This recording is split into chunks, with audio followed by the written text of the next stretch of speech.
The silence in courtroom 7B was suffocating. Judge Margaret Harrison's gavel had fallen moments ago, but its echo still reverberated through the packed chamber like a death knell. In the gallery's front row, Staff Sergeant Marcus "Tank" Rodriguez sat rigid in his dress blues, his weathered hands gripping the wooden bench until his knuckles turned white. The purple heart on his chest caught the fluorescent light, casting tiny rainbows across his lapel, a cruel irony in this moment of absolute darkness. "Your Honor," Marcus's voice cracked as he struggled to his feet, his left leg, the one that still carried shrapnel from Kandahar, betraying him with a slight tremor. "Please, I'm begging you. Just let me see him one more time." The judge's expression softened momentarily, but her resolve remained firm.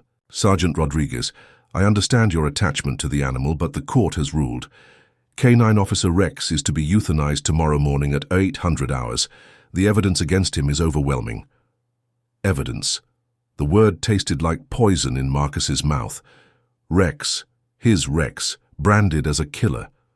The same German shepherd who had saved his life in 3 separate IED attacks, who had pulled wounded soldiers from burning vehicles, who had slept beside hospital beds when nightmares made sleep impossible. The same dog who had never, not once, in 8 years of service, shown aggression toward an innocent person. "But, Your Honor," Marcus pressed, his voice growing stronger, despite the tears threatening to spill, "you don't understand. Rex doesn't just attack people.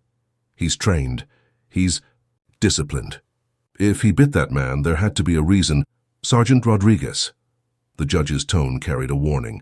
"The victim, Mr. Jonathan Blackwood, suffered severe lacerations to his arm and required 47 stitches. Multiple witnesses saw your dog attack unprovoked during the Veterans Day ceremony. The decision is final." Marcus felt the world spinning around him. The packed courtroom, filled with veterans, media, and curious onlookers, seemed to close in like the walls of a bunker under mortar fire. His breathing became shallow, rapid. PTSD symptoms he'd fought for years suddenly crashed over him like a rogue wave. "Breathe, soldier. Rex needs you to breathe." As if summoned by his thoughts, a low, mournful howl echoed from somewhere deep within the courthouse basement, the holding facility where Rex was being kept. The sound was so heart-wrenching, so filled with anguish, that several people in the gallery gasped. Even the court stenographer looked up from her keyboard, her professional composure cracking. The howl continued, rising and falling like a funeral dirge. It was a sound Marcus had never heard from Rex before. Not in combat, not during training, not even when he'd been wounded by shrapnel in Afghanistan. This was different. This was the sound of a soul crying out for justice. "Jesus," whispered someone in the back row. "That dog knows." Judge Harrison banged her gavel sharply. "Order. Bailiff, please see that the animal is..." Quieted. But the howling didn't stop. If anything, it grew louder, more insistent. The sound seemed to penetrate the very foundations of the courthouse, making the old building itself groan in sympathy. Several veterans in the gallery began shifting uncomfortably, their own memories of war dogs, fallen comrades with 4 legs and unwavering loyalty, stirring to painful life. Marcus closed his eyes and let the howl wash over him. In that sound, he heard everything. Their first meeting at the canine training facility in Colorado. Rex barely 8 weeks old, but already showing the intelligence and courage that would define him. He heard the chaos of their first deployment, the whistle of incoming mortars, the desperate search for survivors in collapsed buildings. He heard quiet moments too, Rex's gentle whimpering when Marcus woke from nightmares, the soft padding of paws on hospital linoleum during his recovery, the contented sighs during lazy Sunday afternoons when the war felt like someone else's memory. The howling stopped as suddenly as it had begun, leaving the courtroom in an even deeper silence than before. But in that silence, Marcus felt something shift. It was subtle, like the change in air pressure before a storm, but unmistakable. Several people in the gallery were now looking at him with something other than pity. There was curiosity, maybe even doubt about the verdict. "Your Honor," Marcus said, his voice steady now despite the emotional storm raging inside him. "I served 3 tours in Afghanistan. I've seen what real aggression looks like in men and in dogs. What you're describing, it's not, Rex. Something else happened at that ceremony. Something we're missing.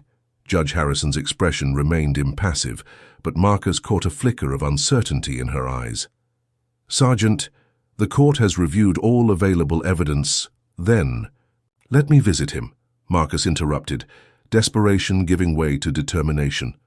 One last time, 20 minutes. Let me say goodbye to the dog who saved my life more times than I can count. Let me look him in the eyes and try to understand what really happened that day. The courtroom erupted in murmurs. Several veterans stood in solidarity, their own service dogs shifting restlessly beside them. The media representatives in the back frantically scribbled notes, sensing a story that ran deeper than a simple dog attack. Judge Harrison studied Marcus for a long moment, her judicial mask slipping slightly to reveal the human being beneath. Sergeant Rodriguez, I want you to understand something. This is not a decision I've made lightly, but when a military working dog attacks a civilian without provocation, Marcus seized on the words. Your Honor, with all due respect, how do we know it was without provocation? Rex has been my partner for 8 years. He doesn't speak English, but he speaks truth. If he bit Jonathan Blackwood, there was a reason. Maybe a reason only Rex could sense. The silence that followed was pregnant with possibility. Even the court reporter had stopped typing, caught up in the drama unfolding before her. In the back of the courtroom, a figure in a long black coat shifted slightly, drawing Marcus's attention for a brief moment. The man's face was partially obscured by shadow, but something about his posture, alert, watchful, reminded Marcus of the way Rex used to scan for threats. Judge Harrison finally spoke, her voice softer than before. Sergeant Rodriguez, I can give you 15 minutes with the animal, but understand this, it changes nothing. The execution order stands. Thank you, Your Honor. Marcus's voice was thick with emotion. Thank you. As the judge gavelled the session to a close, Marcus noticed something that made his blood run cold. In the gallery's third row, Jonathan Blackwood sat with his heavily bandaged arm cradled against his chest. The man was smiling, not the relieved smile of someone who had received justice, but something else entirely, something that looked almost triumphant. And for just a moment, as people began filing out of the courtroom, Marcus could have sworn he saw Blackwood's eyes flick toward that mysterious figure in the black coat. A look passed between them, brief, almost imperceptible, but there nonetheless. Rex's howl echoed in Marcus's memory as he made his way toward the courthouse basement, his intuition screaming that nothing about this case was what it seemed. His partner was trying to tell him something, and Marcus was finally ready to listen. Chapter 2. Establish the emotional backstory, 8 years earlier. The Colorado morning was crisp enough to see your breath, and 22-year-old Sergeant Marcus Rodriguez had never felt more lost in his life. 2 months out of Walter Reed Medical Center, his left leg still aching from the shrapnel that had nearly ended his military career, he stood at the entrance to the Fort Carson K-9 training facility, wondering if he'd made a terrible mistake. You sure about this, Rodriguez? Staff Sergeant Williams had asked him back at the hospital. K-9 handler ain't exactly a desk job. These dogs, they're not pets. They're weapons, and sometimes weapons misfire. But Marcus wasn't looking for easy. Easy was what got soldiers killed. He was looking for purpose, for something to rebuild his shattered sense of worth. The IED that had taken out his convoy in Helmand Province hadn't just filled his leg with metal. It had killed his confidence, his sleep, his ability to trust his own instincts. If he couldn't trust himself to keep soldiers alive, maybe he could learn to trust something else. The kennel facility was a symphony of barks, whines, and the occasional howl. Dozens of German shepherds, Belgian Malinois, and various other breeds lined the concrete runs, each one bred and trained for a specific type of warfare. Some were bomb detection specialists, others were patrol dogs, still others were trained in tracking and reconnaissance. Rodriguez, a gruff voice called out from behind a chain-link gate. Master Sergeant Frank Kowalski emerged, clipboard in hand, and skepticism written across his weathered face. Heard you wanted to be a dog handler. You ever work with K-9s before? No, Master Sergeant. You afraid of dogs? No, Master Sergeant. You afraid of getting bit? Marcus hesitated. The truth was, he was afraid of everything these days. Afraid of loud noises, afraid of crowds, afraid of failing again. But something about this place, the purposeful barking, the disciplined chaos, the sense that every animal here had a job to do, felt right. "I'm afraid of a lot of things, Master Sergeant, but I need to find something I can do well again." Kowalski studied him for a long moment, taking in the slight limp, the careful way Marcus held himself, the shadows under his eyes that spoke of too many sleepless nights. "Fair enough. Come on. Let's see if any of these knuckleheads like you." They walked past dozens of kennels, each dog displaying its own personality. Some rushed to the fence, eager for attention. Others hung back, assessing the newcomers with professional detachment. A few ignored them entirely, too focused on whatever invisible threat they were tracking to care about human visitors. "This is the thing about canine partnerships," Kowalski explained as they walked. "It's not like picking a pet at the pound. The dog chooses you as much as you choose the dog, sometimes more. We've had guys spend weeks trying to bond with a particular animal, only to have some other mutt decide they belong together." They stopped in front of a kennel at the end of the row. Inside, a young German shepherd, maybe 6 months old, lay in the far corner, his head resting on his paws. Unlike the other dogs, he didn't rush to greet them. Instead, he lifted his head and studied Marcus with intelligent amber eyes that seemed far too old for such a young face. "That's Rex," Kowalski said quietly. "Been here 3 months, smartest dog I've ever seen, but he's particular. Been through 4 potential handlers already. Won't bond. Just sits there and watches like he's waiting for something." Marcus approached the fence slowly, not wanting to startle the animal.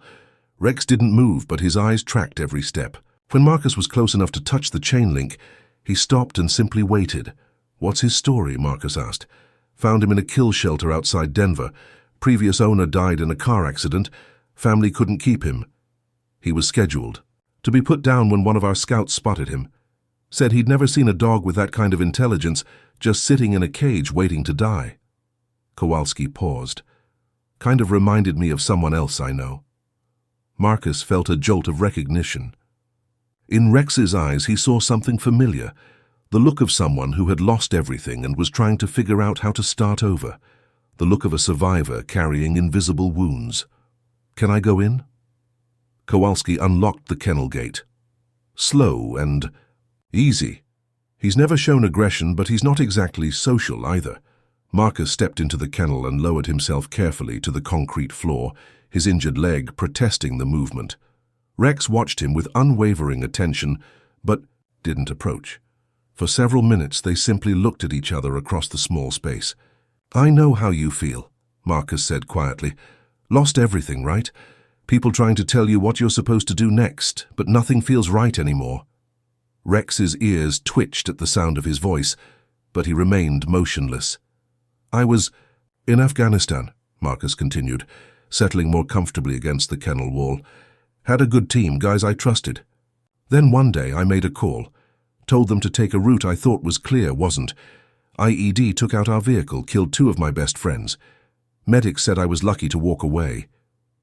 Something in Rex's posture shifted slightly. Not quite movement, but a subtle change in tension. "Doesn't feel lucky, though. Feels like I should have known. Should have seen it coming. Should have protected them." Marcus's voice dropped to barely above a whisper. "Now everyone wants to help me move on. But how do you move on from failing the people who counted on you?"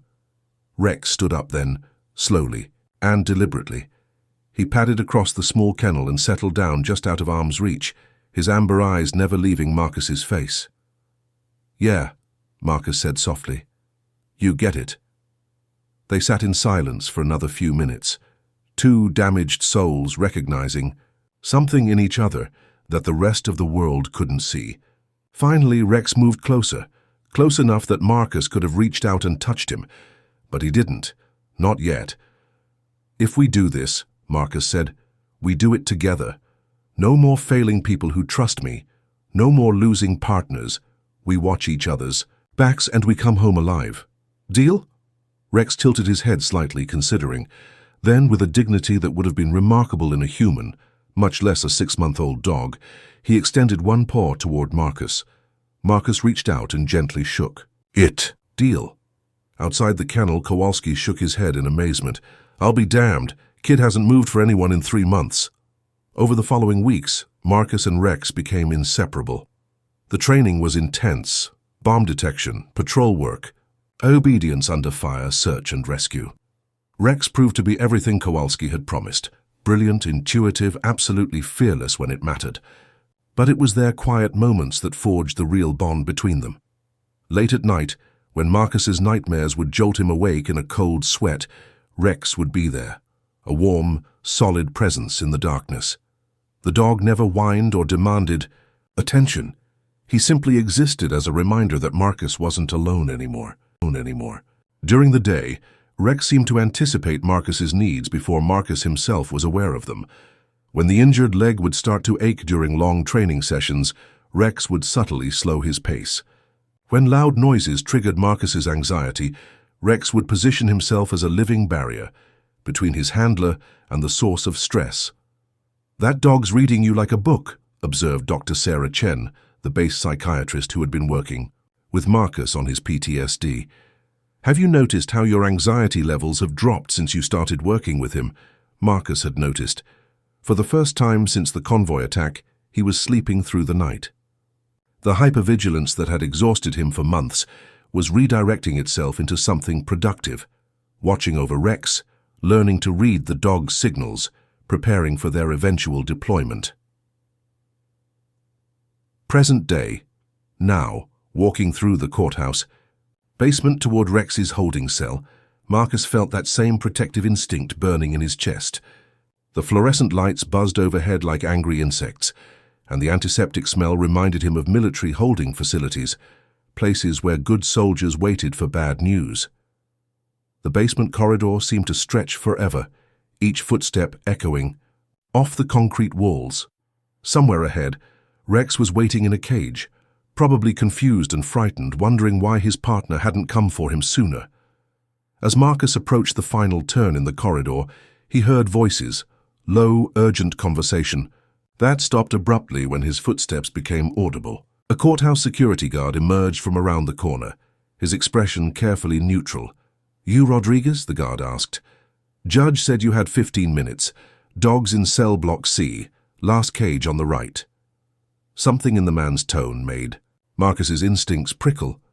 After 8 years with Rex, he'd learned to trust those moments when everything felt slightly wrong, even if he couldn't articulate why. Thanks, Marcus said simply, filing away the guard's face for later consideration. As he rounded the corner, Marcus's heart nearly stopped. Rex was there, lying in the corner of a standard holding cell. But this wasn't the proud, alert K9 officer. Marcus remembered. This was a broken animal, head down, eyes dull, every line of his body speaking of despair and confusion. Rex, Marcus called softly. The transformation was instantaneous. Rex's head snapped up, his ears forward, his entire body suddenly vibrating with energy. A whine escaped his throat, not the mournful howl from the courtroom, but the specific sound he'd always made when Marcus returned from a mission. Yeah, boy, Marcus whispered, his voice thick with emotion. I'm here. As he approached the cell, Marcus noticed something that made his blood run cold. Rex's right paw was bandaged, and there were small cuts along his muzzle. Fresh injuries. That hadn't been mentioned in any of the court documents. The 15-minute countdown had begun, but Marcus was already certain of one thing. Rex's story was far from over. Chapter 3. Suspicion and unease. The holding cell reeked of disinfectant and fear. As Marcus knelt beside the bars, Rex pressed against the metal barrier, desperate for contact with his handler. Through the chain link, Marcus could feel the familiar warmth of his partner's fur, but something was wrong. Rex was trembling, not with excitement, but with what looked almost like anxiety. Easy, boy, Marcus murmured, running his fingers along Rex's snout. The dog had always been rock-steady under pressure, the kind of animal who stayed calm while artillery shells exploded overhead. This nervous energy was completely out of character. 10 minutes left, Rodriguez. The security guard's voice echoed. Down the corridor. There was something off about the man's tone, too casual, like he was trying to hurry Marcus along without seeming obvious about it.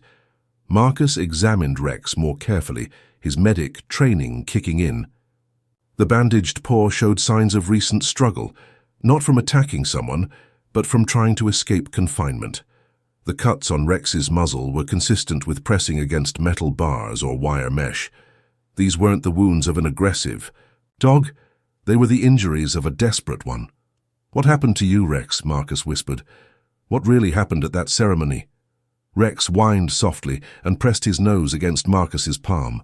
Then, in a behavior Marcus had never seen before, the dog began scratching at the concrete floor of his cell, his claws making sharp, clicking sounds against the hard surface. "What are you trying to tell me, boy?" Rex scratched more insistently, then looked up at Marcus with those intelligent amber eyes. He was definitely trying to communicate something, but what? Marcus had seen Rex indicate everything from hidden explosives to wounded soldiers with specific body language and positioning. This scratching behavior was new, urgent. Footsteps echoed from somewhere deeper in the basement, multiple people walking with purpose. Marcus strained to listen, but the conversation was too muffled to make out specific words. What he could detect was tone, heated, argumentative, with one voice clearly trying to dominate the others. 7 minutes, the guard called out, and... This time the urgency in his voice was unmistakable. Marcus made a decision. "Rex, show me." The command was one they'd developed during their deployment, a request for Rex to lead him to whatever the dog had detected. Rex immediately stopped scratching and moved to the far corner of his cell, nose pressed to a spot where the wall met, the floor.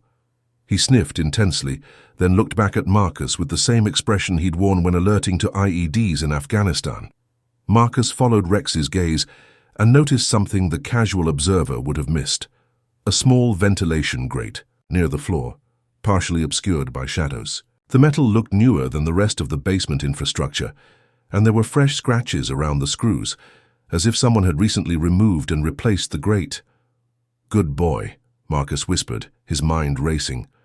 Rex was alerting to something behind that grate, something that had triggered his finely tuned senses. But what could be hidden in a courthouse ventilation system that would cause Rex to attack a civilian? 5 minutes, Rodriguez. Time to wrap it up.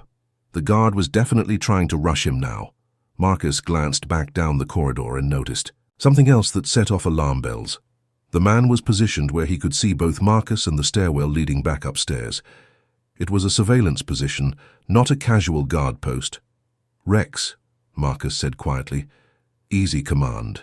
It was their signal for Rex to stay calm but stay alert, the position they'd used when moving through potentially hostile territory. Rex immediately shifted into the familiar stance, relaxed but ready, every sense tuned for danger. Marcus stood up slowly, his injured leg protesting after kneeling on the concrete. As he did, he caught a glimpse of something that made his blood freeze. Through a small window set high in the basement wall, he could see into the courthouse parking garage. A black sedan was parked in the shadows between two concrete pillars, and even from this distance, Marcus could make out a figure sitting in the driver's seat. Waiting. "Time's up, Rodriguez." The guard was walking toward them now, his hand resting casually on his radio. "Dog needs to be secured for the night." Something in the man's body language triggered every combat instinct Marcus had developed over 3 tours. The guard was too tense, too focused on controlling the situation. This wasn't a courthouse employee doing his job. This was someone following orders. "Just 1 more minute," Marcus said, keeping his voice level while his mind raced through possibilities. "I want to say goodbye properly. Sorry, orders are orders." The guard was close enough now that Marcus could see the slight bulge under his jacket, definitely armed, probably more heavily than a typical courthouse security officer. Rex sensed the tension and shifted position slightly, placing himself between Marcus and the approaching guard. It was subtle, but Marcus recognized the protective stance immediately. Rex had identified a potential threat. "Of course," Marcus said, stepping back from the cell. "Thanks for letting me see him." But as he moved away from Rex, Marcus made eye contact with his partner and gave the slightest nod. the signal they'd used in combat when they needed to separate but stay coordinated. Rex's ears twitched in acknowledgement. Walking back down the corridor with the guard behind him, Marcus felt the familiar weight of impending action. Something was very wrong with Rex's case, and people were clearly working to keep the truth buried. The dog's behavior, the fresh injuries, the hurried timeline, the overly watchful guard, it all pointed to a cover-up. As they reached the stairwell, Marcus paused. "Officer, can I ask you something?" "What?" "How long have you worked courthouse?" "Security?" The question caught the man off guard. He hesitated just a fraction too long before answering. 3 years, why? It was a lie. Marcus had noticed the man's uniform, too new, too crisp, with none of the worn patches or faded areas that came from regular duty. Either this guy was brand new to the job, or he wasn't really courthouse security at all. "Just curious," Marcus said with a casual smile. "Thanks again." But as they climbed the stairs toward the main courthouse level, Marcus was already planning his next move. Rex had been trying to tell him something important, and someone was working very hard to make sure that message never got out. In the basement behind them, Rex resumed his scratching at the concrete floor, his claws clicking out a rhythm that sounded almost like Morse code. And in the parking garage, the figure in the black sedan picked up a cell phone and made a brief call. "He's on his way up," the voice said quietly. "No problems." But the speaker was wrong.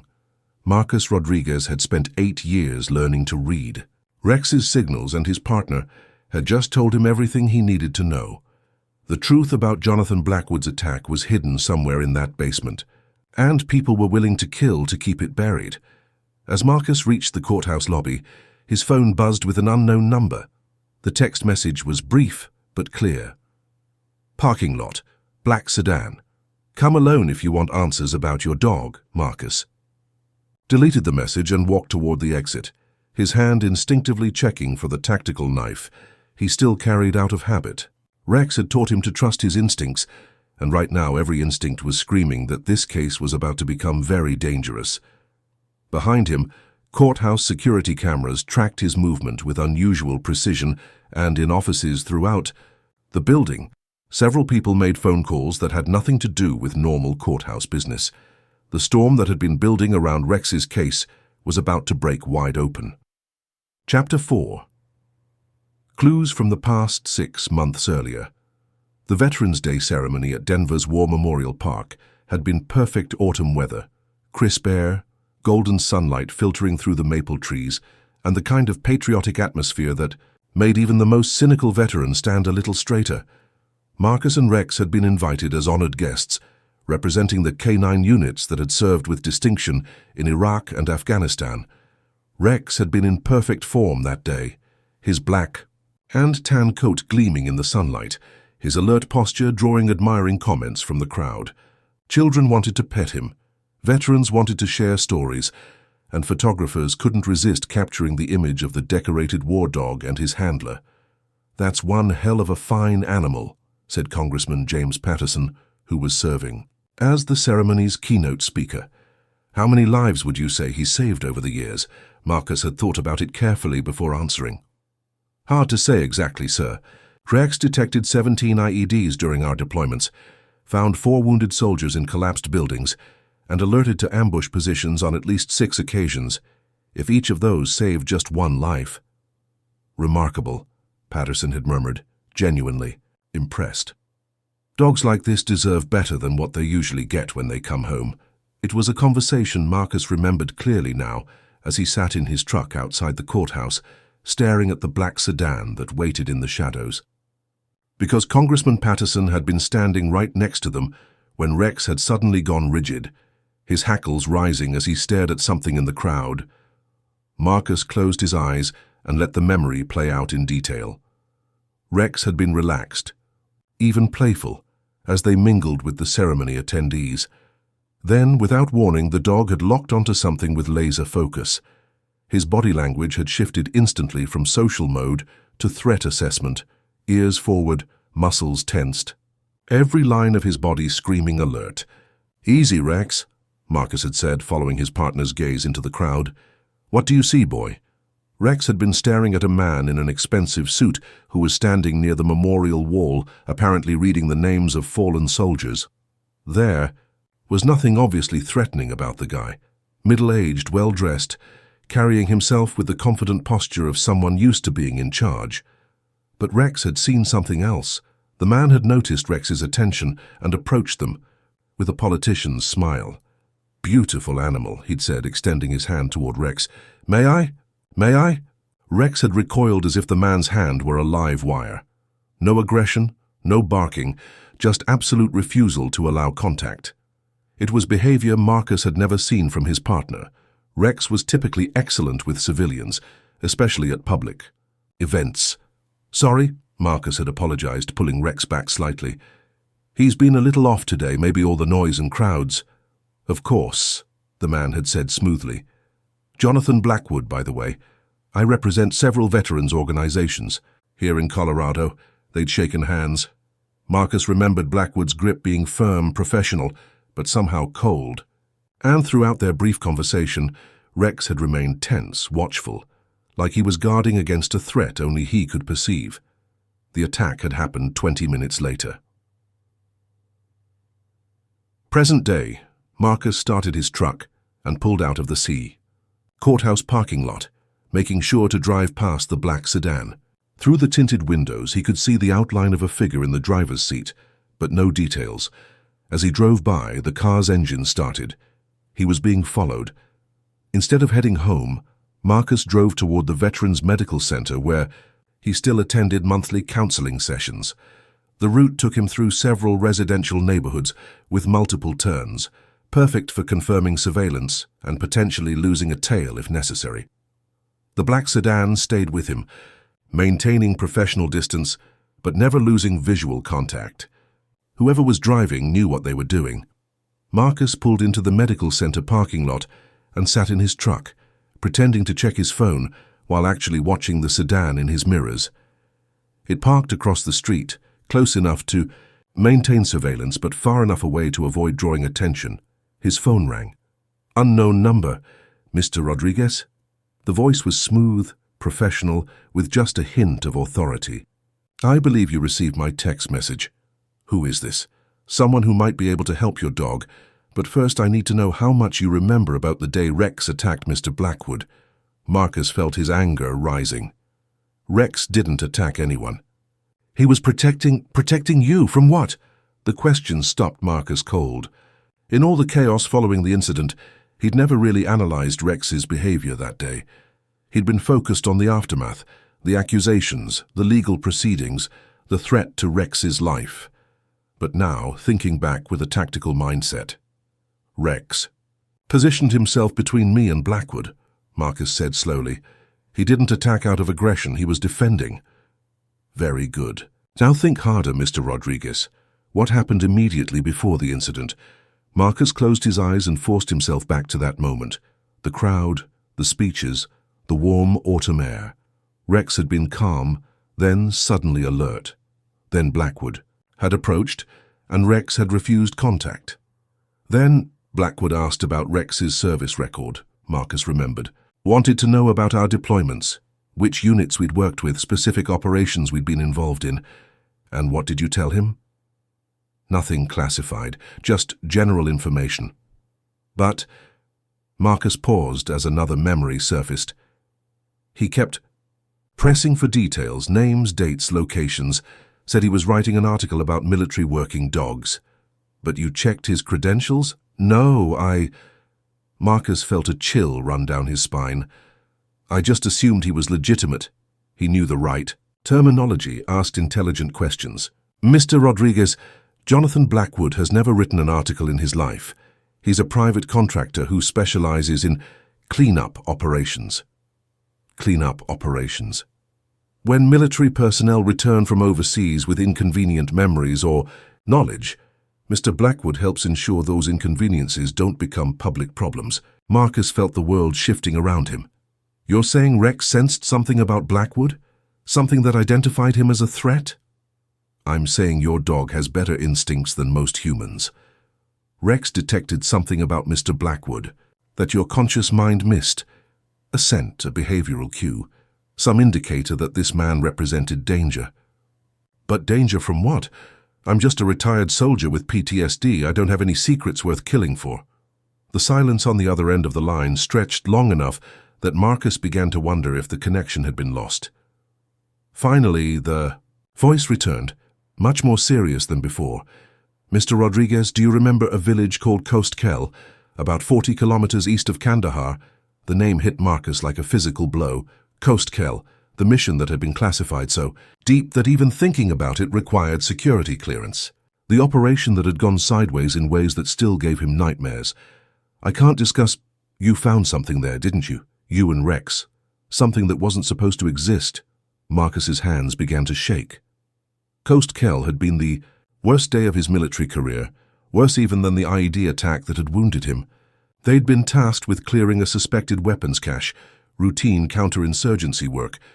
But what they'd found in that underground bunker, there were American weapons, Marcus whispered. Brand new M4s, still in crates. Ammunition, body, armor, communication equipment, all of it bearing US military markings. And what was your unit ordered to do with that discovery? We were told to forget we'd ever seen it. Official report listed the bunker as empty, but Rex had alerted to chemical traces in one of the crates. Whatever was in there before the weapons. Marcus trailed off as the implications hit him. Someone was selling US military equipment to insurgent groups, a very profitable someone with enough influence to bury the evidence and eliminate inconvenient witnesses. Marcus felt sick. The other guys from my unit, the ones who died in the IED attack, were scheduled to testify before a congressional committee about irregularities in weapons inventory. The attack that wounded you wasn't random, Mr. Rodriguez. You were all targeted because of what you found in Coast Kel. The revelation hit Marcus like a sledgehammer. His friends hadn't died because of his tactical error. They'd been murdered to keep them quiet about evidence of treason at the highest levels of military command.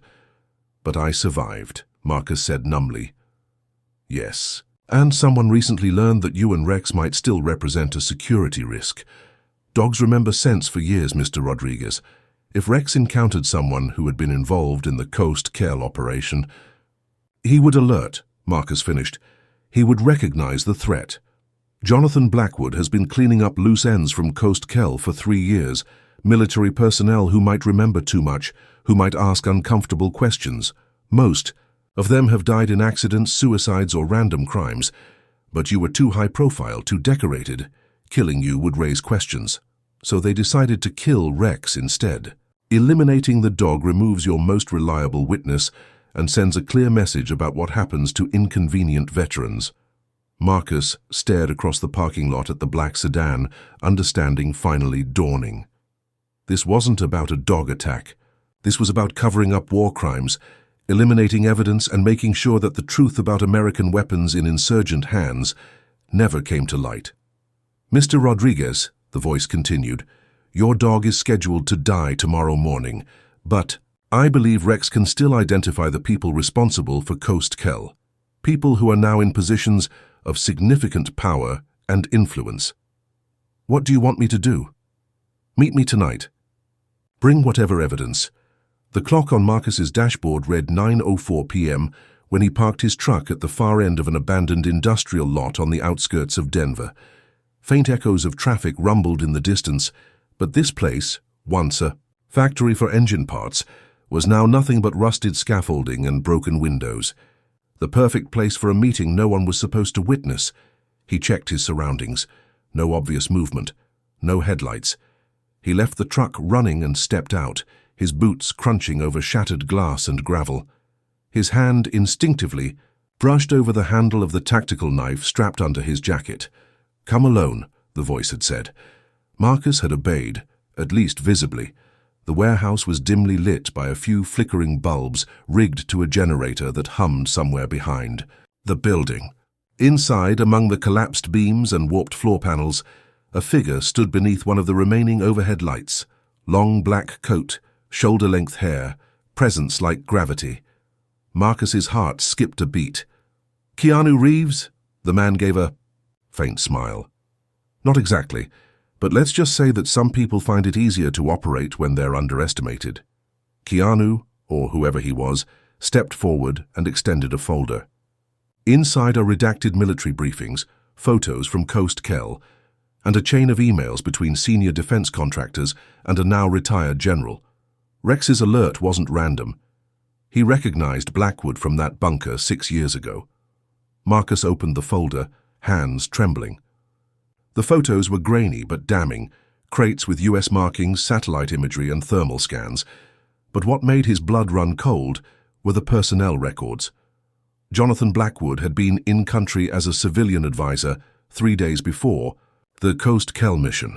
His role: logistics oversight. You're saying Blackwood was supplying weapons to the enemy? Under US cover? The man nodded grimly. And cleaning house ever since.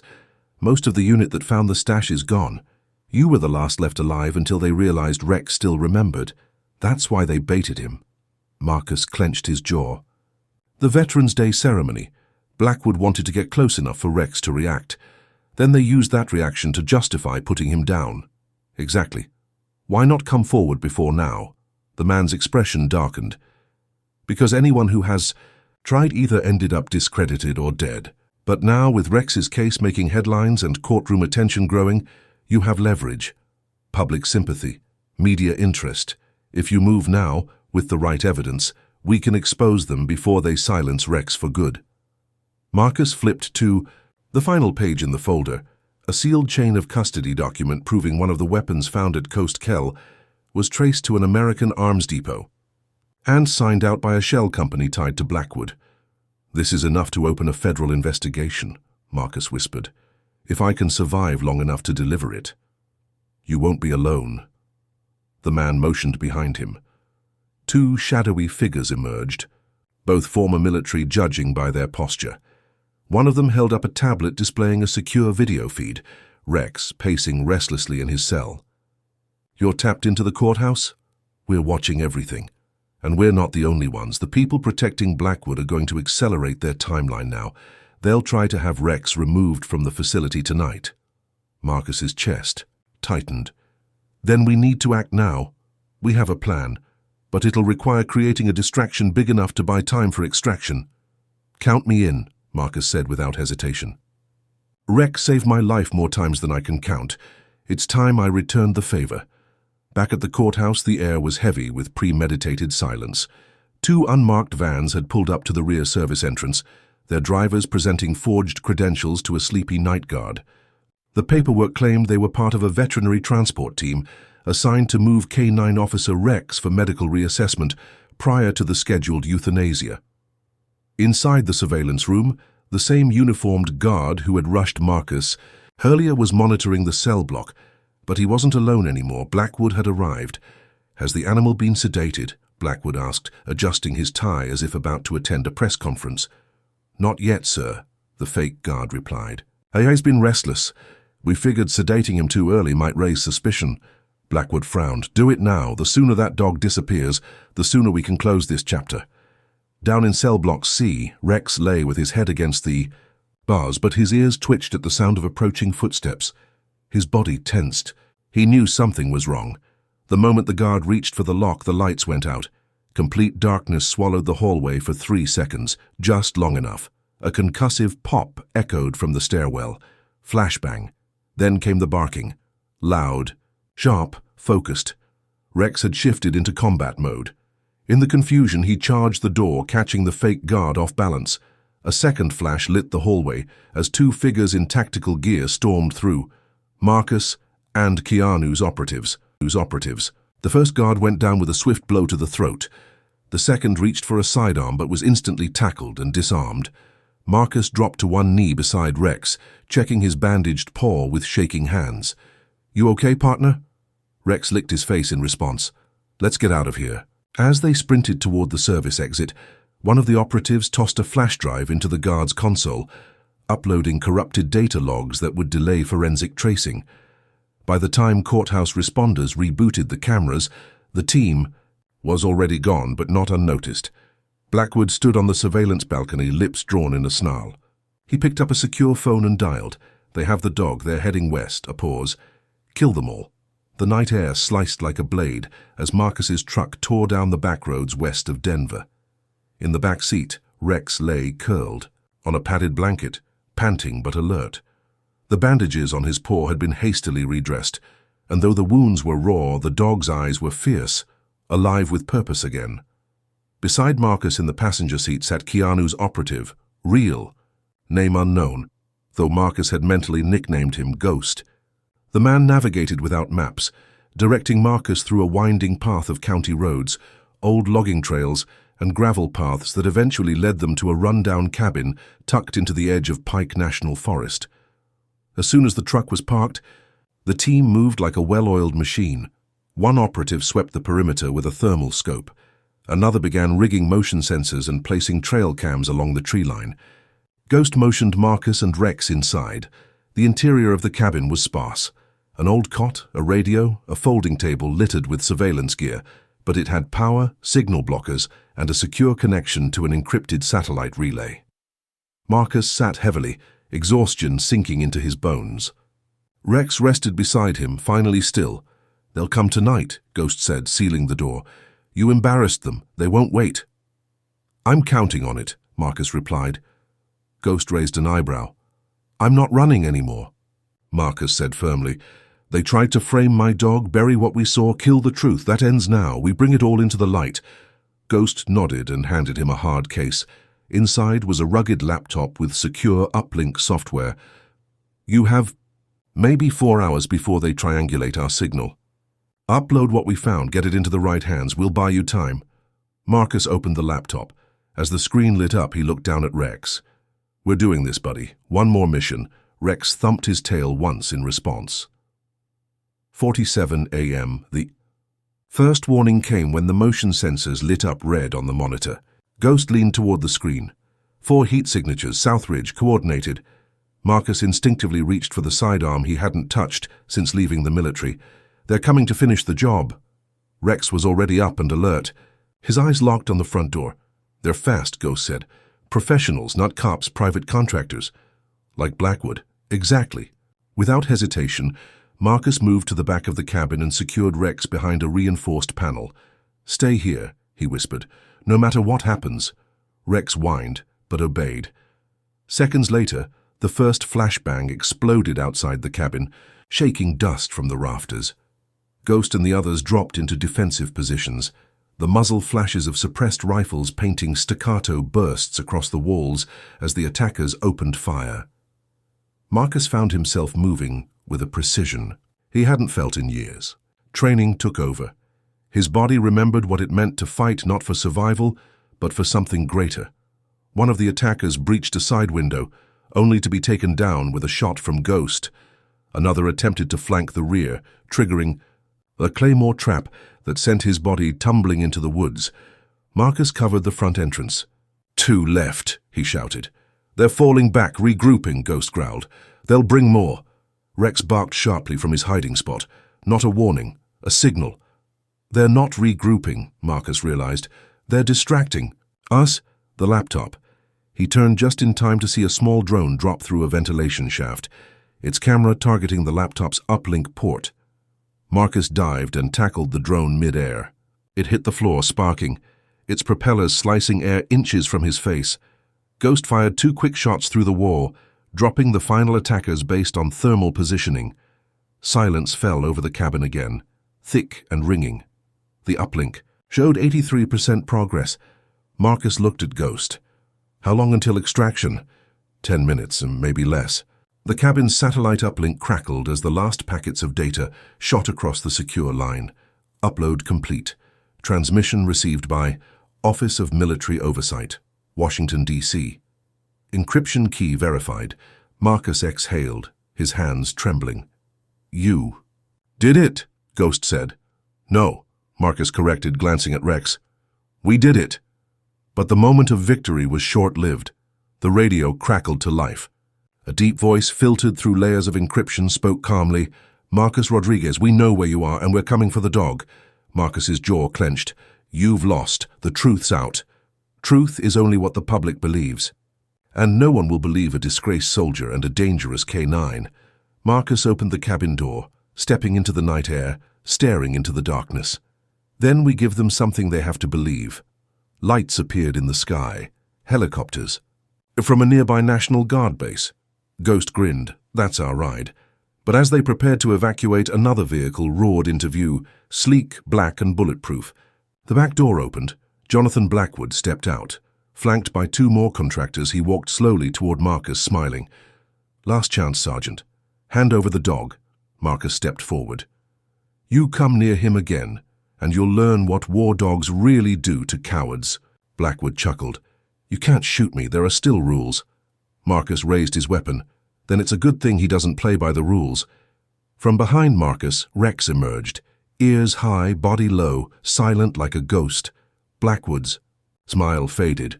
Rex growled. The camera crew in the guard chopper was already recording.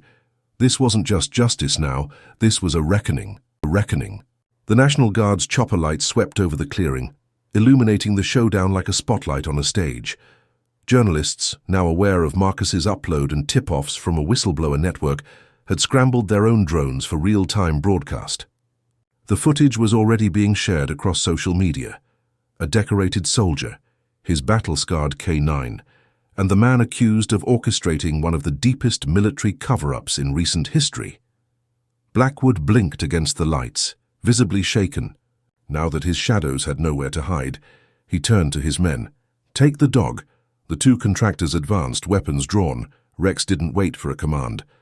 His body sprang into motion, trained muscle and instinct honed over 8 years of war and loyalty. In seconds, he had disarmed the first attacker with a bone-snapping bite to the wrist. The man screamed as he fell to the ground. The second hesitated. A mistake. Marcus stepped forward, disarming him with a strike, and turning the contractor's own rifle against him. The man raised his hands and dropped to his knees. Blackwood backed away, his face pale. "Do you have any idea what you're doing?" "Rodriguez, you're ruining your life." "I already gave my life," Marcus growled, stepping between Rex and Blackwood. "What I'm doing now, that's living." A new set of headlights approached. The cavalry had arrived, federal agents from the Department of Defense Inspector General's office, briefed by the very upload Marcus had risked his life to transmit. Armed, armored, and with cameras rolling, they moved in quickly. "Jonathan Blackwood," the lead agent said, voice echoing through a megaphone.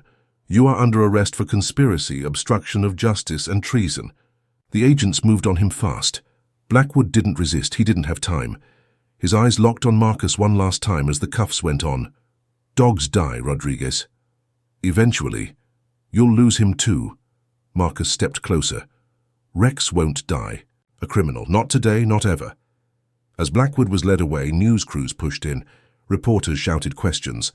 The scene was chaotic, and at the center of it stood Marcus and Rex, silent, proud, unbroken. 1 week later, the same courtroom that had sentenced Rex to die now bristled with media, military brass, and lawmakers. Judge Margaret Harrison presided. Again, but this time the tone was vastly different. Marcus sat in the witness chair, Rex at his side, now officially cleared for full reinstatement into military honors. The dog wore a custom K9 vest that bore a single patch. Combat veteran. Witness survivor. Judge Harrison, clearly shaken by the revelations, turned to the courtroom. "Sergeant Rodriguez, it is the opinion of this court, and now this country, that your actions and those of your partner exposed a criminal conspiracy that endangered national security. On behalf of the justice system and the people of the United States, we owe you a debt." Marcus didn't speak. Instead, he looked down at Rex, who simply leaned against his leg, eyes closed, at peace.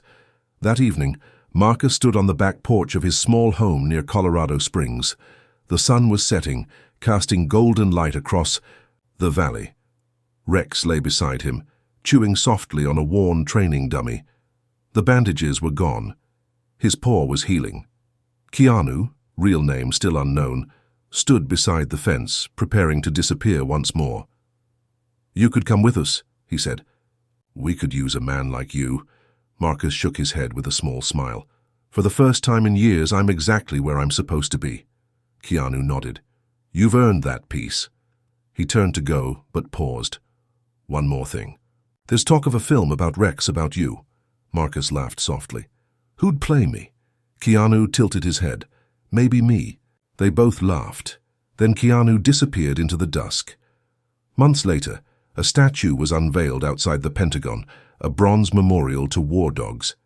At its base, the plaque read, "In honor of K-9 Officer Rex and Staff Sergeant Marcus Rodriguez, for loyalty, for courage, for truth."